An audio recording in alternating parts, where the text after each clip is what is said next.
St. Martin's in the field.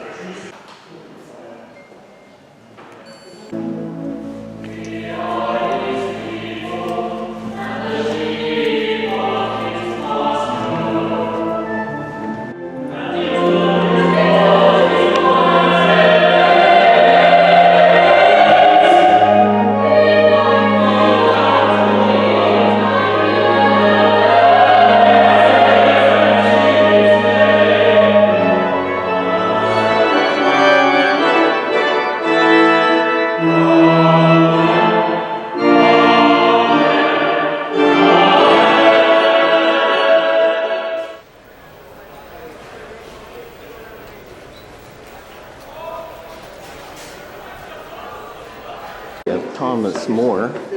He lost his head under Henry VIII, but they've got him in the painting.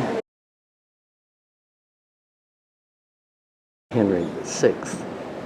He was king of France, technically, and he got deposed and then put back on the throne and then disappeared, murdered.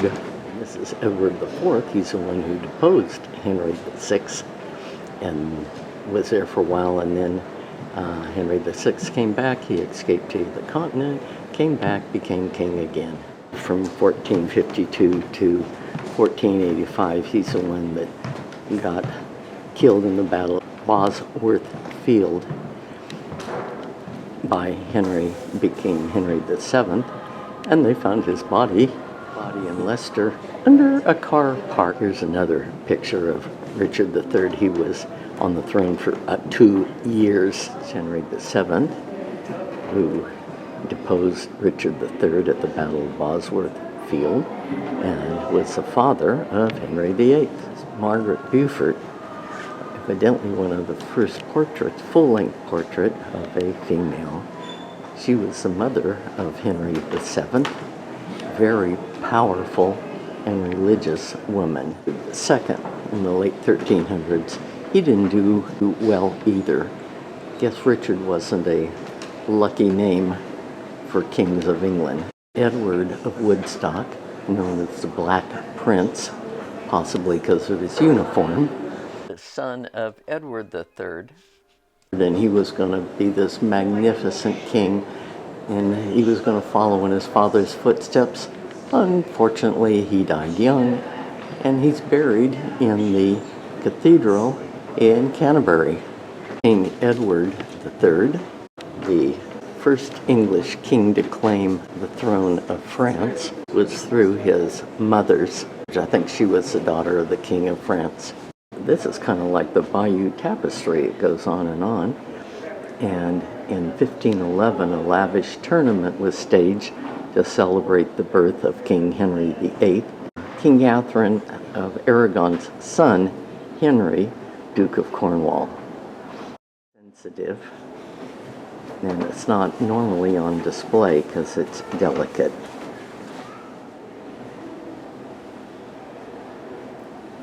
It might be Henry VII and his wife, Elizabeth of York, who united the Yorks and the Lancasters. Red rose. The other was a white rose, and that's why it was the War of the Roses, but they didn't call it then by that name. They put the two together. Thomas Cranmer, under Henry VIII, is responsible for Henry becoming head of the Church of England and breaking with the Catholic Church. Edward VI, son of Henry VIII, died young, and then Mary followed, and then Elizabeth followed, Elizabeth I. Cecil, Elizabeth I, a long 40 years he worked for her. Francis Drake, sea captain, privateer, all sorts of things. He was second in command when the Armada tried to attack England. And the portrait of Elizabeth I. Look at that outfit. Sir Francis Drake. Tiny waist, at least in the picture. How about Sir Walter Raleigh, who's involved in settling the colony at Roanoke that we know disappeared after he left. We still don't know what happened to Robert Dudley. a favorite of Queen Elizabeth for a while, and then he lost favor and ended up in ruins. The only one who was a serious suitor to marry her, but that didn't happen. Henry VIII's eldest daughter, after his son died early, she was a devout Catholic, also known as Bloody Mary, from all of the Protestants that died under her reign. Here's another portrait of Elizabeth, who was a Protestant, who after Mary died, became queen, and she whacked a bunch of Catholics. Not as many as Mary did of Protestants, though. Here's an early portrait of Elizabeth. You can see her hair. It's not hidden.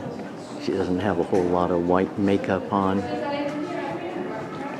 And the comment here is she looks a lot like her father, Henry VIII.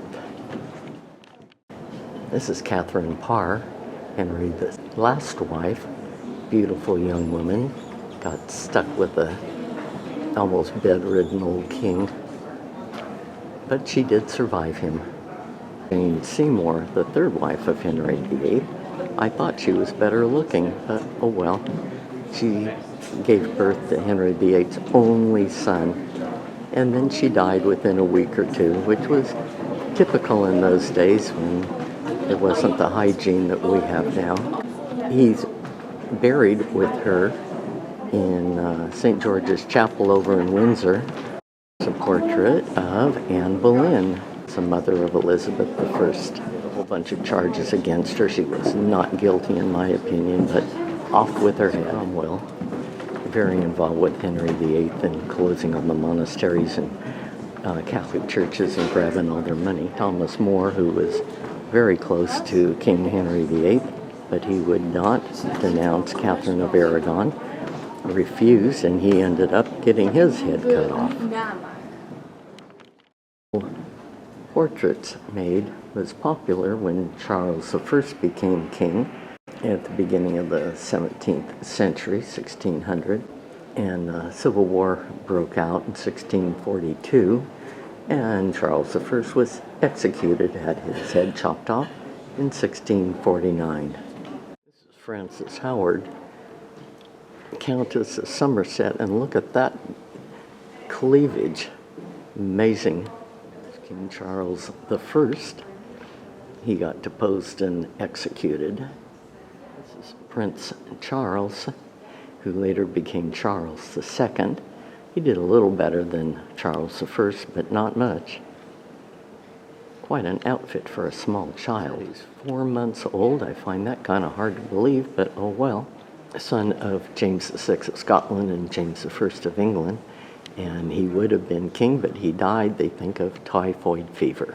Here's James VI of Scotland and James I of England.